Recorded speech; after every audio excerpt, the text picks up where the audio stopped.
Eu sinto que a gente vive um momento em que alguns conceitos têm que ser trazidos à tona, né? Um conceito que já é muito elaborado aqui no canal, que é o conceito de microfísica do poder. Mas eu queria trazer isso, né? Porque eu vejo como coisas que combinam, né? Eu queria trazer esse conceito de microfísica do poder em termos de violência simbólica, tá? Em termos de um conceito, então, do Pierre Bourdieu, que é um autor que eu ainda não comentei aqui no canal, e eu quero trabalhar só pensando, né, em como a microfísica do poder, em como a violência simbólica é uma das facetas da microfísica do poder. Então eu quero definir aqui o que é violência simbólica, né? Definir não, explicar na verdade. E pensar um pouco o mundo de hoje, tá? O mundo de hoje que ainda em seu imaginário político, nas discussões políticas, especialmente, né, com ideologias como liberalismo, neoliberalismo, conservadorismo, ignoram a importância do conceito de violência simbólica e como a violência simbólica se traduz de fato em violência física, em violência efetiva, né? E como existe uma tradição liberal que tem o objetivo de sistematicamente ignorar o conceito de violência simbólica, justamente para que a violência física que o liberalismo propaga pelo mundo, né, não se dê em termos de compreensão da população, né? A população não vai compreender tanto essa violência física na medida em que a gente ignora, deixa nas sombras a questão da violência simbólica. Então, para quem está chegando agora, eu sou o professor Daniel Cidade. Eu queria convidar vocês a se inscrever no canal, deixar aquele like maroto, ativar o sininho e quem quiser contribuir com o Apoia-se, aproveitando para agradecer quem já está contribuindo. Então, primeira coisa, né? A Ku Klux Klan, ela ainda existe no mundo, tá? Estima-se, uma estimativa de 2012, que foi a mais atual que eu encontrei, que existe de 5 mil a 8 mil membros, né? Ela existe nos Estados Unidos, que é esse país, né, que fala tanto da liberdade de expressão e que se orgulha em defender a liberdade de expressão, né? Então, isso mantém, né, gera a manutenção de uma organização como a Ku Klux Klan, que vocês já sabem que foi fundada, né, com o objetivo de perseguir, torturar, genocidar, matar e fazer o que quiser com pessoas negras, tá? Num país polarizado, num país que tinha abolido a escravidão, mas queria continuar a manter os negros como escravos e continuou mantendo e continua mantendo os negros como escravos, embora a gente vai dizer, né, situações análogas à escravidão, a gente vai dar aquela passada de pano, tá? E isso, né, sobre a justificativa de que se for só liberdade de expressão, né, se mantém-se na liberdade de expressão, então tudo bem. Mesma coisa com grupos neonazistas, né, a gente tá no momento onde existe o batalhão de Azov, né, que a gente vê lá da Ucrânia, que a gente comenta, então isso resgata a ideia de grupos neonazistas nos Estados Unidos, até no Brasil, e o liberal, ele sempre vai vir, não, contanto que eles não estejam praticando a violência, eles têm o direito de se expressar, né? Qual que é a grande coisa que a gente precisa entender nesse exato momento? Eles estão e eles vão e eles têm o objetivo de praticar violência, tá? Não existe grupo neonazista, não existe Ku Klux Klan que não tenha o objetivo de praticar violência. A grande questão você vai praticar violência quando você tem poder para isso. Então, talvez, né, pode ser que exista, né, um grupo neonazista que não entende-se numa condição de poder ainda que ele não vai praticar violência, tá? Isso também, assim, ó, na verdade ele não vai praticar violência a ponto de preocupar o sistema penal, etc. Porque em algum grau, vamos ser sinceros, eles estão praticando violência, tá? E é claro, né, com o sistema penal moroso que tem nos Estados Unidos ou que tem no Brasil, né, a gente segue essa lógica, o mundo segue essa lógica, né, de que a gente prende muito mais alguns grupos, né, então a gente prende muito mais as pessoas periféricas, de preferencialmente de cor negra, a gente prende mais as pessoas com péssimas condições financeiras, o famoso o rico não vai pra cadeia, o pobre vai. Então muito fácil criar um sistema onde a gente dá liberdade de expressão para eles cometem lá os seus crimes e de vez em quando alguém vai sofrer uma punição, mas de modo geral essas organizações elas têm o potencial de crescer e o potencial de causar estrago em nome de uma liberdade de expressão que na verdade não é liberdade e que na verdade não deveria existir, né? É a liberdade de expressão de alguns que utiliza-se dessa própria liberdade para diminuir a liberdade de outros. Então, se você quer mais liberdade de expressão, você precisa ser contra essa liberdade de poucos que usam dessa liberdade para tolir a própria liberdade de muitos. E isso, né, em todas as micro-relações de poder. É por isso que também, né, a gente está pensando em violência simbólica, a gente está pensando em microfísica do poder, né?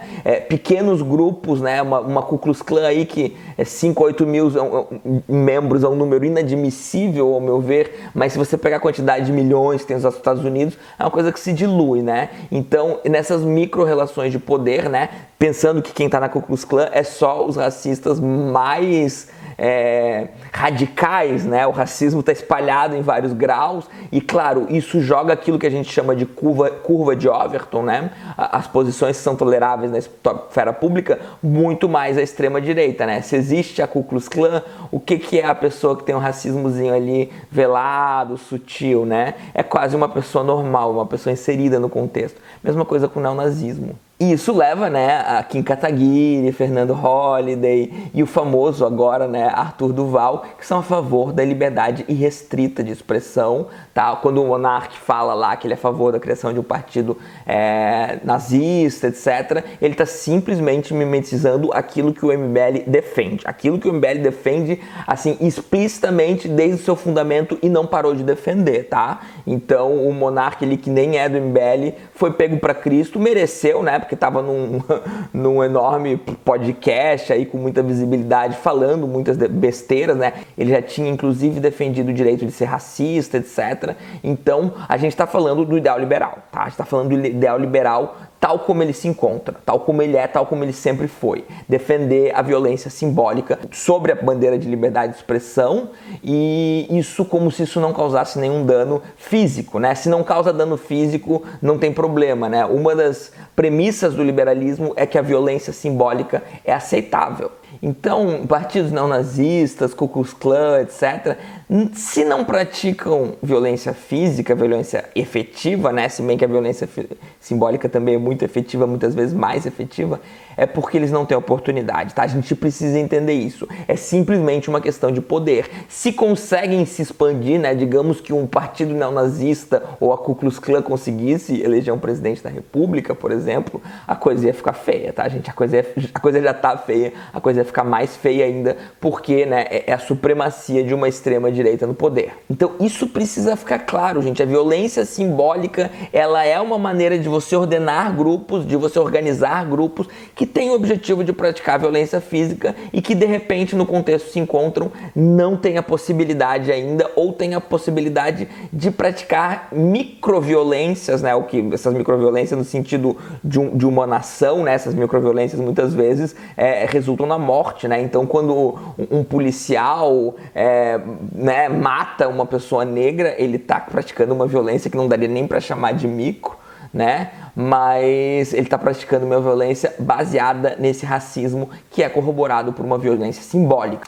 Até porque se não existisse nenhuma violência simbólica racista, né, nem violência física, a gente não teria mais racismo, né? Então, muitas vezes, o objetivo é esse, tá? Tem um livro chamado Racismo Recreativo, que eu vou fazer review aqui no canal, que ele fala do Brasil, né? Racismo recreativo é piada com pessoas negras, né? Piadas racistas. Ele fala que no momento em que se torna problemático, que se torna mal visto ser racista diretamente, né, até vira lei, você não pode ser racista, etc., a maneira que a gente tem de continuar sendo racista é recorrendo a piadas, né? Então a gente continua recorrendo a uma piada para manter um imaginário popular, um inconsciente coletivo, muitas vezes até consciente, né? Então o termo inconsciente coletivo não serve muito, imaginário popular é melhor, um imaginário popular racista que legitime, então, que a gente viva numa sociedade onde a gente considera as pessoas negras inferiores às pessoas brancas. Isso vai ter resultado na economia, isso vai ter resultado no dia a dia dessas pessoas que estão o tempo todo falando como elas entram numa loja e são mal vistas,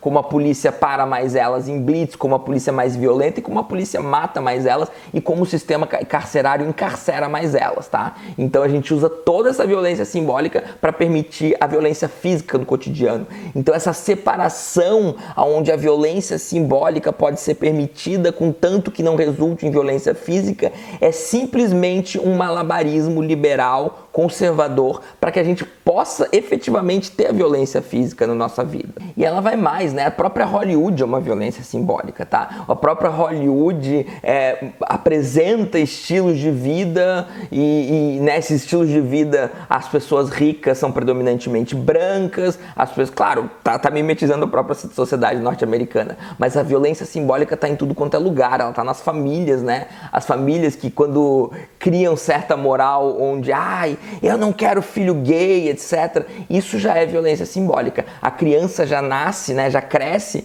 num ambiente que se ela tem a sexualidade gay, ela não vai se reconhecer enquanto indivíduo de merecedor de respeito. Isso gera doença mental, isso gera, né, doença mental no sentido depressão, isso gera uma série de questões, tá? Muitas vezes ansiedade, síndrome do pânico, enfim, as próprias famílias, né, a própria sexualidade, né, o modo como as famílias tratam a sexualidade das mulheres e dos homens, que em ambos os casos é violência simbólica, tá? É uma violência simbólica você dizer que as mulheres têm que se preservar, ser castas e puras, serem mulheres para casar. E também é violência simbólica você disser que os homens que tem que sair comendo todo mundo, tem que ser garanhão, parará, tá? Isso tudo interfere em uma sexualidade sadia, tá? Para homens e mulheres através dessa violência simbólica. E muitas vezes, né, a gente sabe que a maior parte dos casos de pedofilia, abuso, acontece no próprio seio da família, e daí já é violência não simbólica, né? Mas, mais uma vez, esse panorama simbólico que permite que a gente passe pano, que a gente crie um sistema completamente ineficiente para detectar essas pessoas na família que estão cometendo violências físicas de fato, tá? Violências sexuais, inclusive. Poderia falar, né, que nos próprios empregos, né, os empregos, as pessoas não têm apenas cargos onde elas são hierarquizadas, né? Elas são inclusive hierarquizadas enquanto pessoas melhores ou piores, os chefes que se tratam como melhores do que seus empregados, que muitas vezes entendem os seus empregados como propriedade deles, a ponto de se meter na vida deles, a ponto de, enfim, causar vários tipos de assédio moral, muitas vezes micro-relações de assédio moral, muitas vezes macro-relações de assédio moral.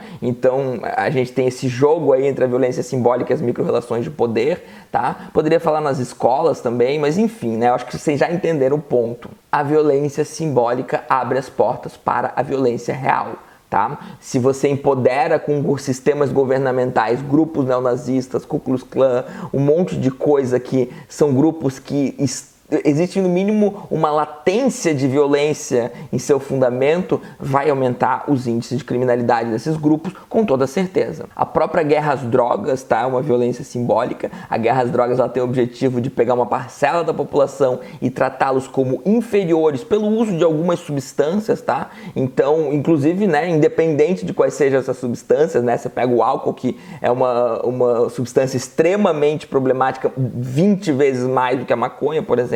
O álcool torna-se aceitável, né? Então ele pode ser consumido por uma elite, blá blá blá. A maconha, ela tem que se tornar, você vira o Zé Droguinha, você vira a pessoa que tem que ter contrato com o traficante para acessar o produto, etc. Você coloca, né, em condição essas pessoas ou outras drogas, né, em condição de violência simbólica que gera violência física, tá? Gera violência física o tempo todo. Então a falsa separação entre violência simbólica e violência física já é um problema. É uma falsa premissa, é uma falsa conclusão que se tira disso. A violência simbólica e a violência física, elas estão diretamente ligadas. É através da guerra às drogas que você cria toda uma periferia que é hiperencarcerada, né, é violentada, é assassinada o tempo todo, e você dá legitimidade a um poder policial que faz isso, você dá legitimidade a um Estado, você dá legitimidade a uma elite que se beneficia, inclusive de maneira lucrativa, dessas coisas. Mesma coisa com comentários misóginos, né? Isso tudo é micro-relações de poder, isso tudo é violência simbólica, isso tudo vai ser tratado por liberais e conservadores como mimimi, como, né, uma série de coisas, né? Então, por exemplo, né, o que são cotas raciais? Cotas raciais são uma maneira de diminuir a violência simbólica de uma sociedade que se traduz em violência física, né? E violência econômica, inclusive, né? Diminuir essa violência, né, para com pessoas negras que estão condenadas à marginalidade pelo próprio próprio sistema. Então, olha aqui, não tem como você ser antirracista e ser contra cotas raciais. Se você é contra cotas raciais, você pode estar com as melhores intenções, você pode ter os melhores argumentos, inclusive apresenta eles aqui que eu refuto, eu faço um vídeo refutando, tá? Você pode ter os melhores argumentos, mas você é racista, tá? Você está participando de um sistema racista. Não tem como você ser contra cotas raciais e não ser racista. Mais ainda, ser antirracista, tá? Então, e por que isso é violência simbólica? Porque isso gera violência física? Porque isso gera diretamente violência econômica e isso é inadmissível. Então a gente precisa inserir o conceito de violência simbólica no nosso vocabulário, sempre ciente de que ele é a abertura necessária para vários tipos de violência física que ocorrem no dia a dia. Então é isso, pessoal. Espero que tenham gostado e até mais.